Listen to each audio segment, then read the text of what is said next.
الحمد لله وكفى وسلام على عباده الذين اصطفى أما بعد فأعوذ بالله من الشيطان الرجيم بسم الله الرحمن الرحيم يا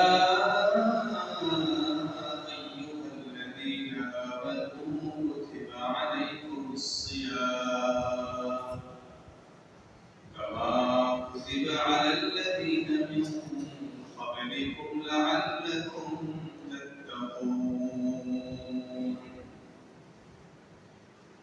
صدق الله مولانا العظيم وصدق رسوله النبي الكريم ونحن على ذلك من الشاهدين والشاكرين والذاكرين والحمد لله رب العالمين.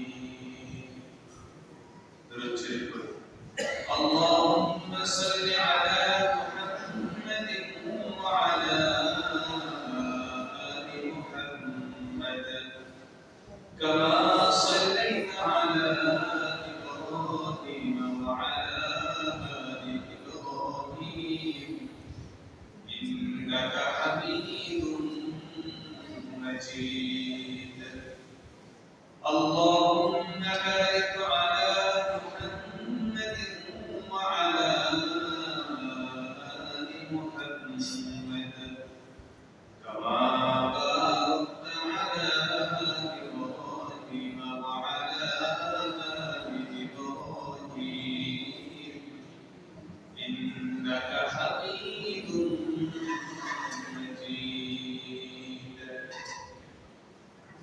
معزز محترم شمائل مسلمین کرام عزیز طلبا প্রিয় যুবক ভাইরা পর্দার অন্তরালে শ্রদ্ধেয় মা ও বোনেরা আল্লাহ পাকের অশেষ দয়া ফজল ও করম যিনি আমাদেরকে মুবারকময় দিনে বরকতময় জায়গায় বরকতপূর্ণ আলোচনা বলা ও শোনার তৌফিক দিয়েছেন সকলেই বলি আলহামদুলিল্লাহ। কোরআনে কারীমের সুপ্রসিদ্ধ এক আয়াত সূরা বাকারা থেকে তেলাওয়াত করেছি। এই আয়াতের মধ্যে আল্লাহ তাআলা রমজানের রোজা যে ফরজ হয়েছে এই বিধান সম্পর্কে আলোচনা করেছেন। বাকি রমজানের রোজা এক জিনিস, রমাদান মাস আরেক জিনিস। আমরা আজকে আলোচনা করব রমাদান সম্পর্কে। ক্রমান্বয়ে রোজার আলোচনা চলে যাবে ইনশাআল্লাহ। এই মাস সম্পর্কে আল্লাহ রাব্বুল আলামিন কোরআনে কারীমে বলেন, শাহরু রমাদানাল্লাযী উনজিলা ফীহিল কুরআন। রমাদান মাস হচ্ছে যে মাসে আল্লাহ তাআলা কোরআন নাযিল করেছেন। সাউন্ড কি বেশি মনে হচ্ছে? সাউন্ড কি বেশি? কথা বুঝতেছেন আপনারা? রমাদান মাস কাকে বলে? যে মাসে আল্লাহ তাআলা কোরআন নাযিল করেছে। এটা রমাদান মাসের বৈশিষ্ট্য।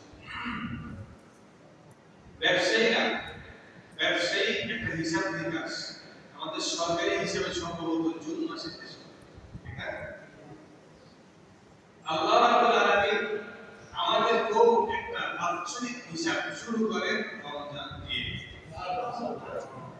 দলিল রাসূল আকরাম সাল্লাল্লাহু আলাইহি ওয়াসাল্লাম বলেন, শাবান মাসে আমি বেশি রোজা রাখি, কারণ এই মাসে পূর্ণ বাৎসরিক বান্দা আমলনামার হিসাব আল্লাহর কাছে দেয়া হয়। আর আমি চাই আমার হিসাবটা এই অবস্থায় রাখবো যে আমি একজন রোজাদার। এজন্য শাবান মাসে বেশি বেশি আল্লাহ রাসূল সাল্লাল্লাহু আলাইহি ওয়াসাল্লাম রোজা রাখতেন, যেন রমজান রোজা অবস্থায় তার আমলনামাটা আল্লাহর কাছে পৌঁছে। এবার আসেন আপনাদের কাছে প্রশ্ন, হিসাব যখন একবার শেষ হয় শুরু হচ্ছে কোন মাস থেকে? আবার রমজান থেকে। শাবান মাসে হিসাব ক্লোজ, আবার হিসাব শুরু রমজান। সব শুরু প্রতিষ্ঠান, সব শুরু কার্যক্রমে অফার আছে। দেখবেন দোকান যখন নতুন খুলে 50% ডিসকাউন্ট। এর মানে কি? গ্রাহকের কাছে পরিচিত করে, গ্রাহকের উপর সাথে ভিতরে নিয়ে আসে, তারা যে আসছে জানান দেয়, প্রচার করে। তো আল্লাহ রাব্বুল আলামিন ডিসকাউন্টের একটা অফার দিয়ে রাখছে মুমিন বান্দাকে। বছরের শুরুতেই তুমি এক করবা, 70% ডিসকাউন্ট। একে এই মাসের মধ্যেই আপনি আল্লাহ রাব্বুল আলামিনের কাছে আপনার চাওয়া পাওয়াগুলো রেখে দিতে পারবেন। আপনার চাওয়া পাওয়াগুলো আপনার কাছে চেয়ে নিতে পারবেন। এই সুযোগ আল্লাহ রেখে দিয়েছে।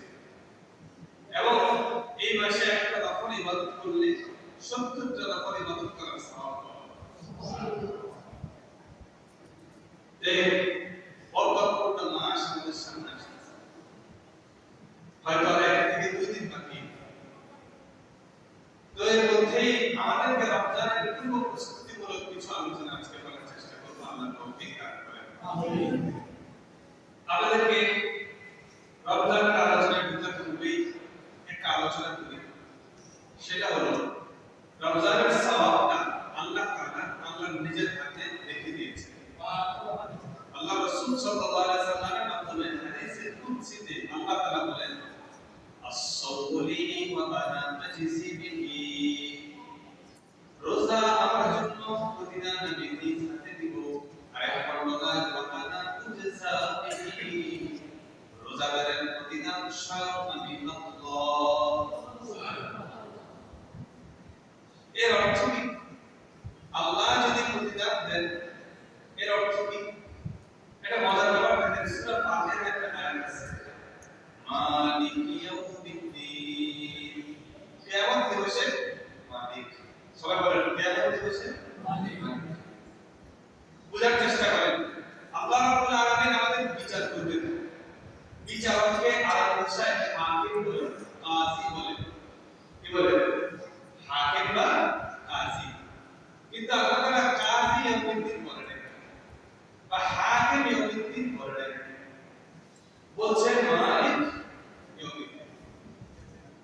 তাহলে বিচারক, কিয়ামত দিবসের বিচারক, এটা আল্লাহ পরিচয় দেয়। পরিচয় দিয়েছে কিয়ামত দিবসের মালিক বলে। এটা সূক্ষ্ম পার্থক্য আছে। যদি আমি বিচারক হই, বিচারের কাঠগড়ায় যত বান্দা আসবে, হিসাব নিকাশ দিয়ে বিচারকের সুষ্ঠু বিচার করতে হবে, ন্যায় বিচার করতে হবে। আর যখন মালিক বলছেন, কিয়ামত দিবসের মালিক, আমার এই পাখির মালিক আমি, এটা আমি কাউকে দিব, কাউকে দিব না, এটা কার ইচ্ছা? কথা বলেন না, আমার ইচ্ছা। আপনার পাঞ্জাবি আপনি কাউকে দিবেন না নিজে দিবেন, করবেন, কার ইচ্ছা? আপনার ইচ্ছা। আল্লাহ রাব্বুল আলামিন বলেন, কিয়ামত দিবসের মালিক আল্লাহ। যদি হাকিম হইতো, কাজী হইতো, তাহলে আল্লাহ তাআলা দয়া করার জায়গা থাকতো না। ন্যায় বিচারে যে জান্নাতি হওয়ার সে জান্নাতি হইতো, ন্যায় বিচারে যে জাহান্নামী হওয়ার সে জাহান্নামী হইতো। কিন্তু যখন আল্লাহ বলছেন আমি তোমাদের মালিক, এবার যাও, অনেকগুলো গুনাহ নিয়ে আসছো, আমি আল্লাহ ক্ষমা করে দিলাম। ক্ষমা করাটা কার ইচ্ছা? এই যে ক্ষমা করার রাস্তাটা আল্লাহ রেখে দিয়েছে, এবং এই রমজান আমাদের কাছে এই ক্ষমা নিয়ে এসেছে। সুবহানাল্লাহ। বুঝতে পেরেছেন? তাহলে আল্লাহ তাআলা আমাদের মালিক হয়ে আমাদের জন্য ক্ষমার রাস্তা খোলা রেখেছেন। আর এই ক্ষমা বারবার চাওয়ার জন্য রমজান মাস দিয়েছেন। এই মাসেই আল্লাহর কাছে আমরা চাইব, এই মাসেই আমাদের ইবাদত বন্দেগীর অভ্যাস তৈরি করব। এই অভ্যাস আগামী 1 বছর পর্যন্ত ধরে রাখতে পারা, এটা তার জন্য সহজ হবে। তো যাই হোক, রমজান আসতেছে। রমজান আসার পরে প্রথম কাজ, আমরা চাঁদ ওঠা পর্যন্ত অপেক্ষা করব। চাঁদ যখন উঠবে তখন বুঝবো রমজান শুরু হয়েছে। সৌদি আরব আজকে করতেছে, তাই আমরা আমাদের ব্যাপারটা এরকম নয়। বুঝেছে? রাসূল আকরাম সাল্লাল্লাহু আলাইহি ওয়াসাল্লাম হাদিসে বলেন, সুমু লিরুয়াতিহি ওয়াফতিরু লিরুয়াতিহি। রোজা রাখবা চাঁদ দেখে, আবার রোজা ভাঙলো চাঁদ দেখে। অর্থাৎ যখন শাওয়াল চলে আসছে, আপনার আর রোজা রাখার সুযোগ নাই, আপনাকে ঈদ পালন করার কথা ইসলামী শরীয়ত বলে। এজন্য বলে রোজা রাখবো কি দেখে, রোজা ভাঙবো কি দেখে, চাঁদ দেখে। চাঁদ দেখার একটা দোয়া আছে আমাদের ছাত্ররা করে, আল্লাহুম্মা আহ্লিনা আলাইনা বিল হামদি ওয়াল ঈমান ওয়াস সালামাতি ওয়াল ইসলাম রাব্বি ওয়ারহামহুল্লাহ। চাঁদ দেখার দোয়া। আপনি চাঁদ দেখার পরে ওই দিন রাতে আপনার উপর তারাবি আসবে। তারাবি বিধান আসবে। আমাদের দেশে দুই প্রকার বিভক্তি আছে, 8 টাকা আর 20 টাকা। 8 টাকা রাসূল আকরাম সাল্লাল্লাহু আলাইহি ওয়াসাল্লাম সারা জীবন করেছেন। কয় জীবন? অর্থাৎ এটা তাহাজ্জুদের নামাজ পড়েছেন, সব সময় 8 টাকা কম পড়তেন। আর সাহাবায়ে কেরামের ইজমা, সাহাবায়ে কেরামের ঐক্যবদ্ধ সিদ্ধান্ত অনুযায়ী তারাবির নামাজ 20 টাকা। এবার আসেন যারা 8 টাকার পক্ষে, তারা এখনকার যুগের গবেষক, আর যারা 20 টাকার পক্ষে, তারা সাহাবায়ে কেরামের যুগের গবেষক। এবার রাসূল সাল্লাল্লাহু আলাইহি সাল্লামকে এই যুগের মানুষ বেশি বুঝছে না আরো 1000 বছর আগে যারা ছিল তারা বেশি বুঝছে? সুতরাং এই জায়গায় খুব বেশি দলিলের প্রয়োজন নাই। বুঝতে হবে সাহাবায়ে কেরাম কিন্তু 20 টাকার উপর ঐক্যবদ্ধ ছিলেন, আমরা সাহাবায়ে কেরামের মতকে প্রাধান্য দিয়ে 20 টাকা আদায় করব ইনশাআল্লাহ। যে ব্যক্তি 20 টাকা আদায় করবে সে 200 পাবে, 8 পাবে। যদি 8 হয়ে থাকে সমস্যা নাই, বাকি 12 টাকা কম হবে। আর এক এক তফাৎ রমজানে এক এক খরচ পুরোটা চলবে। বুঝছেন ইনশাআল্লাহ? আওয়াজটা আমাদের বেশি মনে হচ্ছে, আমি আজকে কথা বলতে খুব জোরে মনে হচ্ছে, আওয়াজ কম, কথা বলে বোঝা যাচ্ছে। আচ্ছা, কি গেল? তারাবি গেল। তারাবির পরে আমাদের কাজ সেহরির সময় ঘুম থেকে ওঠা। সেহরির সময় ঘুম থেকে উঠে 8 রাকাত তাহাজ্জুদের নামাজ পড়ার চেষ্টা করবেন। 8 রাকাত না পারেন 4 রাকাত পড়বেন, 4 রাকাত না পারেন 2 রাকাত হলেও পড়বেন ইনশাআল্লাহ। তাহাজ্জুদের নামাজ পড়বেন, ঠিক আছে? তাহাজ্জুদের নামাজের পরে কাজ কি? সেহরি খাওয়া। সেহরি খাবে যেটা, কারণ হাদিসে লেখা আছে ইন্নাল্লাহা ওয়া মালাইকাতাহু ইউসাল্লুনা আলাল মুসাহহারিন। যারা সেহরি খায় আল্লাহ এবং সমস্ত ফেরেশতাগণ তাদের উপর রহমত বর্ষণ করেছেন। বিভিন্ন আমল বন্ধ হয়ে গেছে। তাহলে সেহরি খাবে, বাহিরের আওয়াজ ঠিক আছে, আমার ভিতরটা তো আমার নিজের গলা দিয়ে বলে যাচ্ছে, সত্য থেকে সে আওয়াজ ঠিক করবে। সেহরি খাওয়া এটা আল্লাহ রাসূল সাল্লাল্লাহু আলাইহি সাল্লামের এক সুন্নাহ, এটাকে আমরা বর্জন করব না। বাচ্চা 21 বছরের শিশু, 18 বছরের শিশুদেরকে বন্দি করতে হবে। যেদিন থেকে সে বালেগ হয়ে যায় সেদিন থেকে আর সেই শিশু থাকে না, তার নাম কিশোরের কাতারে আসে। কিসের কাতারে? কিশোর। আর বালেগ হওয়ার পরে তার উপর শরীয়তের বিধিবিধান প্রয়োগ হয়। তার জীবনে আর এক ওয়াক্ত নামাজ ছেড়ে দেওয়ার কোনো সুযোগ নেই। তার জীবনে রমজানের রোজা ছেড়ে দেওয়ার কোনো সুযোগ নেই। তার জীবনে হজ ফরজ হলে ছেড়ে দেওয়ার কোনো সুযোগ নেই। তার জীবনে যাকাত ফরজ হলে ছেড়ে দেওয়ার কোনো সুযোগ নেই। এর অর্থ একজন মানুষের উপর বালেগ হওয়ার পরে শরীয়তের বিধান প্রয়োগ হয়। আপনি বাবা মায়ের কাছে সে ছোট হলেও আল্লাহর আদালতে সে বড়। সুতরাং বালেগ হওয়ার পরে কোনো সন্তানকে ছোট মনে করে বা ছোট বলে ঘুম থেকে না উঠিয়ে রোজা না রাখার প্রবণতা, এটা মূর্খতা এবং কবিরতা। মনে রাখবেন রাসূল আকরাম সাল্লাল্লাহু আলাইহি সাল্লাম বলেন এক রোজার বদৌলতে কাফারা স্বরূপ 60টা রোজা রাখতে হয়। কয়টা? 60টা রোজা রাখার পরেও রমজানের এক রোজার সমান হবে না। এর অর্থ রমজানের রোজা এই পরিমাণ না। এজন্য খবরদার কোন সন্তানকে আদর করে রোজা না রাখার সিদ্ধান্ত নেওয়া বাবার বিরুদ্ধে এবং পিতামাতার জন্য আল্লাহর কাছে জিজ্ঞেস করা, বিচারের কাঠগড়া দাঁড়াতে। এজন্য সন্তান বালেগ হলে, সন্তানের বয়স 14-15 এরকম হয়ে গেলে আপনার এই সন্তানের অবশ্যই সেহরি করাবেন, অবশ্যই রোজা রাখবেন। ইনশাআল্লাহ। সেহরির মধ্যে একটা সাহুর আল-তামাম, উত্তম সেহরি খেজুর দ্বারা রাসূল সাল্লাল্লাহু আলাইহি ওয়াসাল্লাম করতেন। আপনারাও সেহরির মধ্যে খেজুরটাকে রাখবার চেষ্টা করবেন ইনশাআল্লাহ। খেয়াল করবেন, সেহরি শেষ। যদি কোনো ব্যক্তি অসুস্থ থাকে, এটা কোন ধরনের অসুস্থ? যে ব্যক্তি সুস্থ হওয়ার সম্ভাবনা নেই, এমন মৃত্যু হয়ে গেছে, এই ব্যক্তি যদি এখন রোজা রাখতে চায় তাহলে তার জীবন নাশ হওয়ার সম্ভাবনা আছে, তার মৃত্যুর ঝুঁকি আছে, ওষুধ না খেলে মৃত্যুর ঝুঁকি আছে।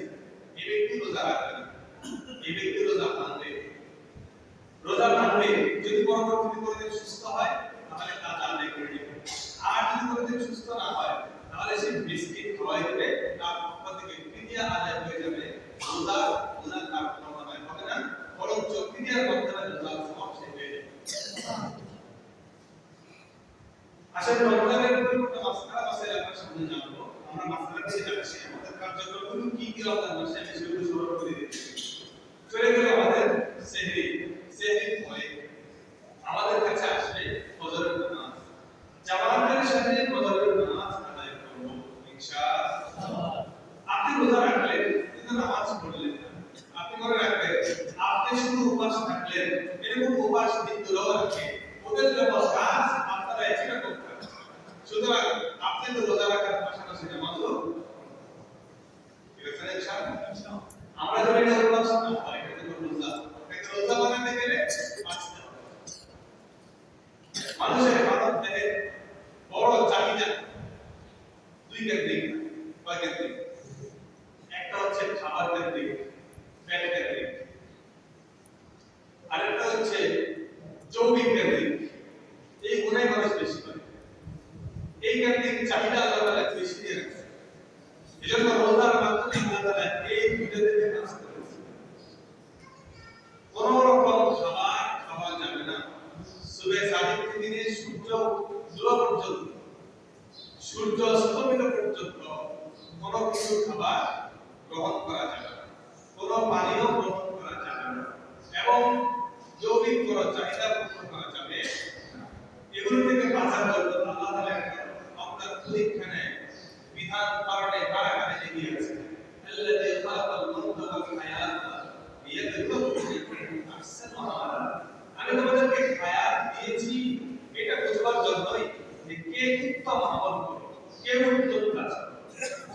এজন্য এই উত্তম কাজ করতে গিয়ে ওই দুই জিনিস থেকে আমরা বিরত থাকবো ইনশাআল্লাহ।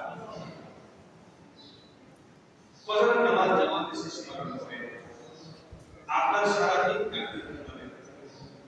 সারাদিন কাটাবার জন্য প্রথমত আপনি কোরআনে কারীম, যেহেতু এই মাসে নাযিল হয়েছে, আপনি কোরআন, এমন লোক আছে যারা বিগত 1 বছর আগে রমজানে কোরআন বুঝেছে, আবার এই রমজান মাসে পড়বে, মাঝখানে তার জীবনে আশীর্বাদ হয় না, জীবনে তারা আপনাদের দিকে না অন্তত অনেক দিকে। তো সেই জায়গায় কোরআন যেহেতু এই মাসে নাযিল হয়েছে, পাক্কা এলাকা করেন কোরআন আপনাকে পুরোটা পড়তে হবে শর্ত না, কিন্তু একটা নির্দিষ্ট পরিমাণ কোরআন জানা আপনার। যেমন আপনি আমাদের মধ্যে সূরা ফাতিহা পড়বেন, আপনার সূরা ফাতিহা শুদ্ধ করে পড়া আপনার জন্য ফরজ। নামাজ কালাম কি ফরজ না সুন্নাত? নামাজ যেহেতু ফরজ, নামাজের পদ্ধতি জানা ফরজ। বুঝলেন মনে হয় আমার এখান থেকে শহরে যাওয়া এটা আমার জন্য অত্যন্ত জরুরি। এটা যখন জরুরি, এখান থেকে রওনা করাও জরুরি। বুঝলেন? আমি যদি পথে না যাই, যাওয়া যাবে, তাহলে আপনাকে নামাজ যেমন ফরজ, নামাজ তো শিখো ফরজ। আপনি যদি নামাজের পদ্ধতি না জানেন তাহলে পড়বেন কি করে? এজন্য এই মাসে কোরআনের যে পরিমাণ জানা অত্যন্ত ফরজ, এর মধ্যে এক নম্বর সূরা ফাতিহা শুদ্ধ করে জানা এটা অত্যন্ত ফরজ। আমরা সর্বোচ্চ 4 রাকাত বিশিষ্ট নামাজ পড়ি, শুদ্ধ করি। এর অর্থ 4টা সূরা এর সাথে অতিরিক্ত 4টা সূরা সর্বনিম্ন আপনাকে শুদ্ধ করা ফরজ। বুঝতেছেন না? কথার কথা ছোট ছোট সূরা বললাম, সূরা আসর ছোট সূরা, সূরা কাউসার ছোট সূরা, সূরা ইখলাস ছোট সূরা নাসর আছে, সূরা ফালাক, নাস, এগুলো তো অনেকেই পারেন।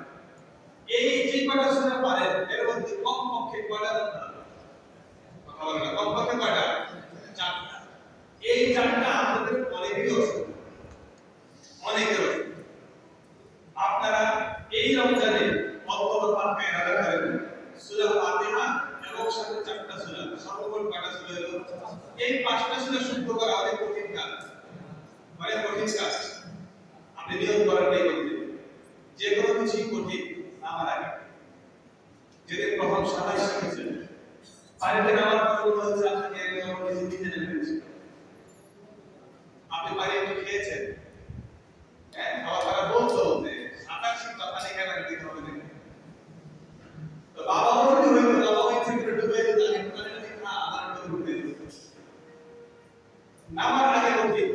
আপনি সাতাশ স্বীকার করে গেলে আপনি আপনার কিছুই না নামা দিলেন, আপনি এখন পয়সা দিচ্ছেন, কারণ কি আপনি শিখে গেছেন, বুঝলেন এই কথা? সুতরাং আপনি মনে করতেছেন আল্লাহ কত জানি কঠিন করাচ্ছেন, খোদার কসম আপনি যতটা কঠিন মনে করতেছেন ঠিক ততটাই সহজ, বুঝলেন এই কথা?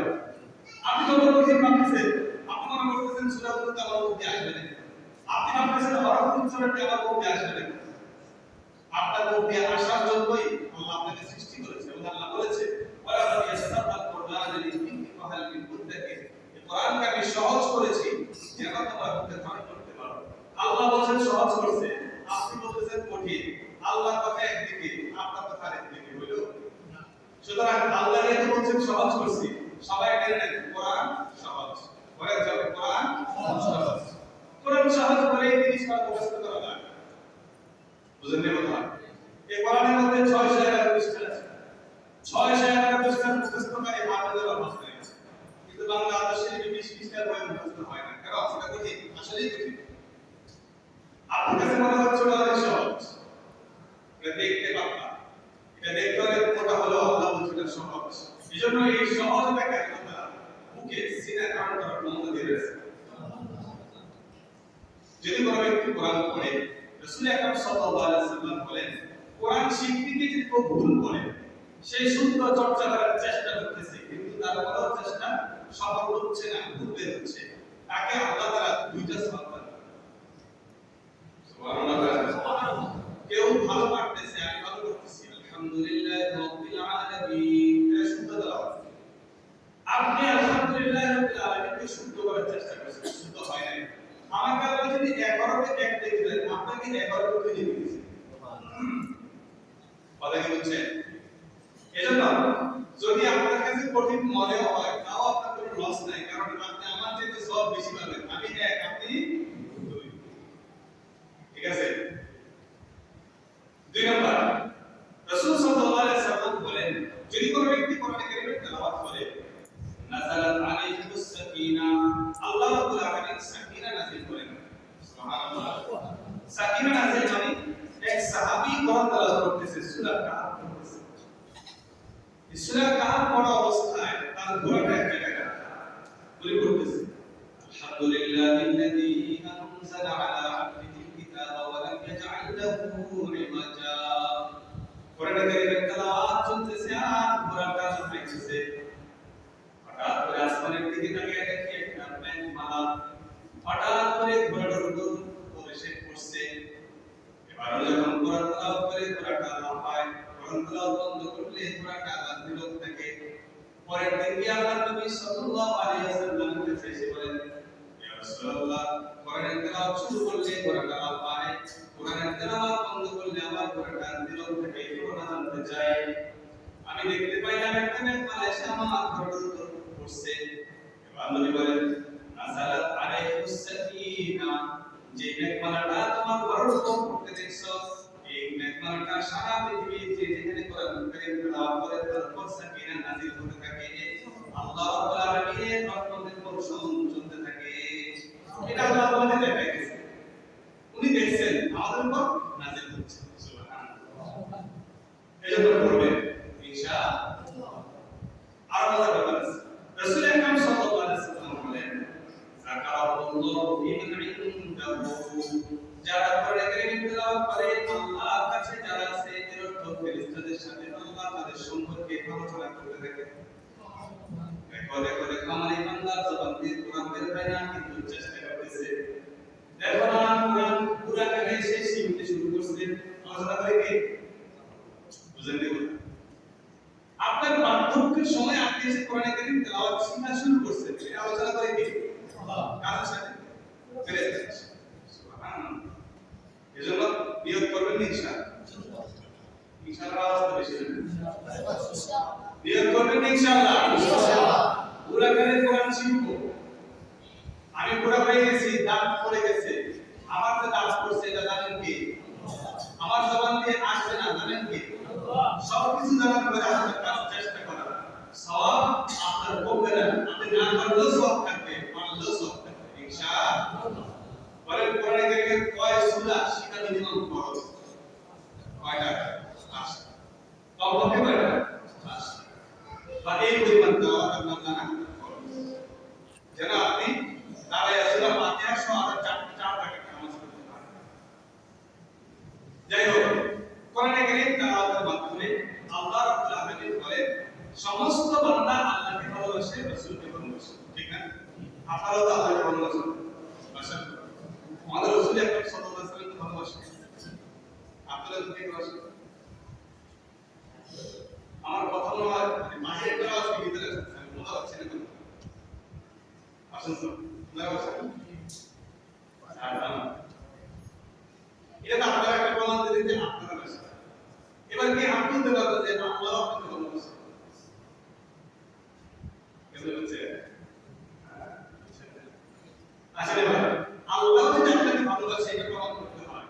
আল্লাহ রাব্বুল আলামিন বলে আমি ওই বান্দাকে আমার কোরআনে কারীমের তেলাওয়াত করার সুযোগ থেকে দিয়ে দেব। আমি মহব্বত করি, আমার রাসূল মহব্বত করে ওই বান্দাকে, ওই উম্মতকে যে কোরআন কারীম তেলাওয়াত করে। সুবহানাল্লাহ। এবার যদি আপনি চান যে আল্লাহ এবং তার রাসূলের ভালোবাসা পুরাতে, তাহলে আপনাকে কোরআনে কারীম পড়তে হবে। ঠিক আছে? এখানে সুবহানাল্লাহ বলেন, বলে গিয়ে কোরআন আল্লাহ বলেন সুবহানাল্লাহ বলার সাথে পড়তে তো হবে না? বলবে বলবে এক ব্যক্তি অন্ধ ব্যক্তি ছিল, কোরআন পড়তে পারতো না। তো সে কোরআন পড়তে বলছে আল্লাহ যা বলছেন সব সত্য বলছেন, কোরআন যদি দেখি না কোরআন পড়তে পারি না, সব কিছু বিশ্বাস করে আপনি যা বলছেন সব সত্য বলছেন, এটাই বলে বুঝলেন না? কথা কিছুদিন পরে ইন্তেকাল হয়ে গেছে, স্বপ্ন যুগে দেখা গেছে ওই ব্যক্তিকে আল্লাহ তাআলা মাফ করে দিয়েছে। শুধু এই কারণে সে কোরআন পড়তে পারে নাই, আল্লাহ তাকে চোখ দেয় নাই বলে। আল্লাহ তো জানে সব তো নিজেই জানে, কিন্তু মনে মনে বিশ্বাস করে গেছে কোরআনে যা আছে সব কিছু সত্য। এই কথা বলার পরে আল্লাহ বলেন বিনা হিসেবে জান্নাতে ফয়সালা হয়ে গেছে। এজন্য আপনি কোরআনে কারীম পড়বেন, ছুঁইবেন, অচেনা লাগবে, কঠিন কঠিন মনে হয়, সব কিছুই শেখার আগে কঠিন, শিখলে পরে সহজ। ঠিক না? আমাদের দেশে অনেক কম তারা সৌদি আরবে গিয়ে আনন্দ করতে পারে। বাংলাদেশে সে পড়াশোনা করে নাই বুঝে না, বিদেশে চলে গেছে। এজন্য অনেক ছেলে যারা যুবক অবস্থায় যায় সাধারণত ভালো পড়াশোনা করে যোগ্য কিছু হয় নাই, এই জন্য বাবা চিন্তা করছে না বলতে না বিদেশ চলে যাবে রাস্তায়। এবার বিদেশ গিয়ে সে খুব আনন্দ করতে পারে, আর বাংলাদেশে সে পড়া ছিল ধরতে পারে না, কিন্তু ওখানে গিয়ে আনন্দ কথা বলতে পারে। আগে তার কাছে কঠিন ছিল, কিন্তু ওখানে গিয়ে যখন সে বলতেছে শিখতেছে তখন তার কাছে সহজ হয়ে গেছে। এজন্য পুরো পৃথিবীর সিস্টেমে এটা শিখার আগে কঠিন না। চাইনিজ ভাষা আমাদের কাছে এত কঠিন না, সব অপরিচিত, মনে হয় সব একই জিনিস। এদের মানুষগুলো এরকম মনে হয় সব একরকম মানুষ, সব একই জিনিস, বুঝতে পেরেছেন? কিন্তু ওরা ওদেরকে চিনতেছে, কে কার ছেলে, কে কার বাবা, ওরা ওদের ভাষা বুঝতে। এজন্য শিখার আগে আপনার কাছে কঠিন মনে হবে, কিন্তু আপনি শিখাতে নামেন, আপনি বাড়িতে নামেন, সাঁতার পারলে সব সহজ ইনশাআল্লাহ। কিন্তু সাঁতার জানতে হলে নামতে তো হবে। কোরআনে কারীমের তেলাওয়াত রমজান মাসে কোরআনে কারীমের তেলাওয়াতের মাধ্যমে সময় ব্যয় করবেন। আমরা ছিলাম ফজর নামাজের পরে আপনি রেস্ট নেবেন, ঘুম থেকে উঠে যাদের কাজ আছে কাজ শেষ করার পরে যারা মানি গেছেন, মানি বাড়ির পক্ষ অধীনস্থের কাজ কমিয়ে দিবে, রমজানে তার কাজকে কমিয়ে দিবে। সে যদি একটু কাজ করতে করতে বিশ্রাম নিতে চায় তাকে বিশ্রাম নেওয়ার সুযোগ দিবে যদি সে রোজা রাখে। বুঝেছে? বাকি সময়টা আপনি রমজানে কোরআনের কারিমের পিছনে সময় দিবেন। যদি কোনো ব্যক্তি কোরআনের কারিমের ছাত্র হয়, আপনার সন্তানকে মাদ্রাসায় ভর্তি করার সন্তান যেমন পড়ালেখা এলেন হয়েছে, আপনিও যদি বুড়াকালে এসে পড়ালেখা এলেন করতে চান, আল্লাহ আপনার জন্য সুযোগ রাখছে। ওর জন্য যা ফজিলত আপনার জন্য একই ফজিলত। কারণ এলেম শেখার জন্য আল্লাহ তাআলা বয়সকে নির্ধারণ করেন নাই। নবীর এক সাহাবী ছিল সালমান ফারসি, 100 বছরের উপরে বয়স ছিল, তিনি ওই অবস্থায় হাতে শুরু করেছেন, আবার হাতে ধরেছে 600 বছর। আপনাদের এখানে নিশ্চিত না 100 বছর নেই, ঠিক না? তাহলে আপনারা ওনার চেয়ে বেশি করবে না। উনি ওই সময় কোরআন কারিমের হিফজ করার নিয়ত করছে, হাফেজও হয়েছে। সুতরাং আপনারাও যদি নিয়ত করেন যে আমি অন্তত কোরআন শিখবো, অন্তত ফরজ যে একটু শিখাই, একটু ভালো করে শিখবো, আশা করা যায় পারবেন ইনশাআল্লাহ।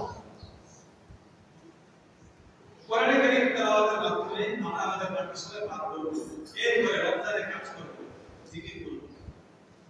রমজানে বেশি বেশি জিকির করব। আফদালুল ইবাদাতি তিলাওয়াতুল কুরআন। উত্তম জিকির হচ্ছে কোরআন কারীমের তেলাওয়াত। বাকি কোরআন কারীমের তেলাওয়াত করতে করতে ক্লান্ত হয়ে গেলে আপনি জিকির করবেন। 4টা জিকির কিছুদিন আগে আপনাদের বেশি পেয়েছিলাম, সুবহানাল্লাহ, আলহামদুলিল্লাহ, ওয়া লা ইলাহা ইল্লাল্লাহ, আল্লাহু আকবার। এই 4টা জিকির আল্লাহর কাছে অনেক প্রিয়, আপনারা জিকিরগুলো করবেন ইনশাআল্লাহ। রমজানুল মুবারকে সদকা বেশি বেশি করবেন। সদকার কথা আল্লাহ রাব্বুল আলামিন কোরআনে বলেন, 3 কাজে কোনো লস নাই। কয় কাজে লস নাই? 1 নাম্বার, নামাজ আদায়ে কোনো লস নাই। যে নামাজ পড়বে মহব্বত থাকুক না থাকুক, আল্লাহ রাব্বুল আলামিনের কাছে সওয়াব আছে। বুঝতে পারলেন? 2 নাম্বার, কোরআন কারীমের তেলাওয়াতের কোনো লস নাই। তেলাওয়াত করবে সওয়াব করতে থাকবে। 3 নাম্বার, দান করলে কোনো লস নাই। শর্ত ইখলাসের সাথে করা। লৌকিকতা করবেন, দেখাবার জন্য করবেন, লাভ একটু হবে না, বড় গুনাহগার হবেন। কিন্তু আপনি আল্লাহর জন্য করেছেন আর মানুষ আপনাকে প্রশংসা করেছে, এটা আল্লাহ রাসূল সাল্লাল্লাহু আলাইহি ওয়াসাল্লাম বলেন, দুনিয়াতেই আপনাকে পুরস্কার দিবেন। এজন্য নামাজ পড়বেন, রোজা রাখবেন, সব ইখলাসের সাথে করব। কার জন্য করব? আল্লাহ। দান করব কার জন্য? আল্লাহ। এটা কোরআনে কারীমে আল্লাহ তাআলা বলেন, ইন্নাল্লাযীনা ইয়াতলুনা কিতাবাল্লাহি ওয়া আকামুস সালাহ ওয়া আনফাকু মিম্মা রাযাকনাহুম সিররাম ওয়া আলানিয়াতান ইয়ারজুনা তিজারাতান লান তাবুর। কোরআনে কারীমের তেলাওয়াতকারী, নামাজ আদায়কারী, দান সদকাকারী, এই 3 ব্যক্তি আমার সাথে ব্যবসায়িক চুক্তি করে, লান তাবুর, এদের কোনো লস নাই, শুধুই লাভ। সুবহানাল্লাহ। ব্যবসা যেটা আল্লাহর সাথে, কি নাই কোনো লস নাই। এরপরে আয়াত বলেন, ইউওয়াফিয়াহুম উজুরাহুম ওয়া ইয়াজিদুহুম মিন ফাদলি, এদের সওয়াবটাকে আমি আল্লাহ কিয়ামত পর্যন্ত বৃদ্ধি করতে থাকি। আজকে 10 দিছি, এই 10টা ব্যাংকে টাকা রাখলে যখন আপনাদের সুদ আসে, আল্লাহ রাব্বুল আলামিন এই সিস্টেম রেখে দিয়েছে, বাড়তে বাড়তে বাড়তে বাড়তে কিয়ামত পর্যন্ত বাড়বে। আপনার সদকার সওয়াব থেকে আপনি নিজে অস্বীকার করবেন না, আল্লাহ এত টাকা আমি করি না, আপনি নিজে অবাক হবেন। এজন্য ইনশাআল্লাহ রমজানে আমরা সাদাকা বেশি বেশি করব ইনশাআল্লাহ। রমজানে ওমরা করার নিয়ত করবেন, পয়সা দ্বারা অত্যন্ত সময় তো জানি, রমজানের যাওয়ার নিয়ত করেন। কারণ রমজানে ওমরা করার কথা আল্লাহ রাসূল সাল্লাল্লাহু আলাইহি ওয়াসাল্লাম বলেন, কোন ব্যক্তি রমজানে যদি ওমরা করে সেজন্য আমি নবীর সাথে ওমরা করছি। সুবহানাল্লাহ। তাহলে রাসূল সাল্লাল্লাহু আলাইহি ওয়াসাল্লামের সাথে ওমরা করার সৌভাগ্য যদি পেতে হয় তাহলে রমজানে ওমরা করবেন ইনশাআল্লাহ। রমজানে ইতিকাফ করবেন। ইতিকাফে মিনিমাম একটা জামে মসজিদে একজন হলেও ইতিকাফ করা করতে হয়। ইতিকাফ এর মাধ্যমে আল্লাহ তাআলার সন্তুষ্টি অর্জন করবেন। পরবর্তী কাজ লাইলাতুল কদর আসবে, লাইলাতুল কদরকে খুঁজবেন। এর অর্থ 21 থেকে 29 যত বেজর রাত্রি আছে সব বেজর রাত্রিতে আল্লাহ তাআলার তালাশ অন্বেষণ করতে থাকবেন। বুঝে আসছে? মোটামুটি রমজানের সামারি একটু বই এরপরে শেষে আছে রমজান শেষ হবে সদকাতুল ফিতর আদায় করতে। ঠিক আছে ইনশাআল্লাহ। সদকাতুল ফিতর কখন আসবে? এটা যখন ইসলামী ফাউন্ডেশন থেকে আসবে আপনাদেরকে ইনশাআল্লাহ জানিয়ে দেওয়া হবে। সদকাতুল ফিতর আপনারা আদায় করতে। আর হ্যাঁ, যারা যাকাত হিসাব রমজান অনুযায়ী করেন তারা যাকাতের এই বছর একটা ভিন্ন পরিকল্পনা করছি আপনাদের এই মসজিদে। আপনারা জানেন যে তৃতীয় তলায় আমরা একটা বয়স্কদের ফরজের শিক্ষার কোর্স চালু করছিলাম। অর্থাৎ আপনাকে ফরজ কি কি শিখতে হবে, নামাজকরণের আসলে শিখতে হবে, এটা আসলে ওখানে শেখানো হবে। আপনাকে নামাজ শিখতে হবে, নামাজ পড়ে শেখানো হবে। রোজা কি করলে থাকবে, কি করলে থাকবে, কোনটা করলে রাখতে হবে, আপনাকে সব শেখানো হবে। এই এক মাস সময় দিবেন সবাই ইনশাআল্লাহ। ওইখানে আমরা একদিন রাখবো যাকাত ক্যালকুলেশন, এটাকে আমরা দিন তৈরি করব। অর্থাৎ আপনার কি কি সম্পত্তি আছে আপনি কাগজে লিখে দিবেন, কাগজে লিখে নিয়ে আপনি আমার কাছে জমা দিবেন। আমি আপনার যাকাতটা বের করে দিব। আপনার যে পরিমাণ সম্পত্তি আছে তার যাকাত এতদিন আপনারা নিজেরা নিজেরা বের করছেন, তখন কিছু ভুল হয়েছে বা আন্দাজ করে দিয়ে দিয়েছেন। আন্দাজ করে দেওয়ার শরীয়তের বিধান নয়। আপনার কি আছে আপনি সব সম্পত্তি দিবেন। প্রয়োজনে কিছু আন্দাজ করতে হবে, সম্পত্তি হয়তো খুব বেশি ভাগ করার সুযোগ নেই, ওখানে আপনি বাড়িয়ে বাড়িয়ে ধরবেন। যাকাতটা আমাদের কাছ থেকে ক্যালকুলেশন করে নিয়ে যাবেন। সুন্দর না কথা বলেন না? ঠিক আছে তো? এটা ইনশাআল্লাহ আমরা চেষ্টা করব নোয়াপাড়ার প্রত্যেকটা মসজিদে মসজিদে যেন একদিন করে যাকাত ক্যাম্পিং হয়। ওখানে মানুষ আসবে, তার যাকাতের সম্পত্তি নিয়ে আসবে, যে এই পরিমাণ সম্পত্তি তার আছে, তার যাকাত কিছু স্বর্ণ থাকতে পারে, কিছু অর্থ থাকতে পারে, সব কিছু নিয়ে আসবে। আমরা ইনশাআল্লাহ যাকাত ক্যালকুলেশন করে বের করে দিব আপনার যাকাত কত আপনি পাবেন। ঠিক আছে ইনশাআল্লাহ। ইনশাআল্লাহ আল্লাহ তাআলা আমাদেরকে মাহে রমজানকে একেবারেই পবিত্রতম অবস্থায় সমস্ত গুনাহ বর্জন করে সবগুলো হক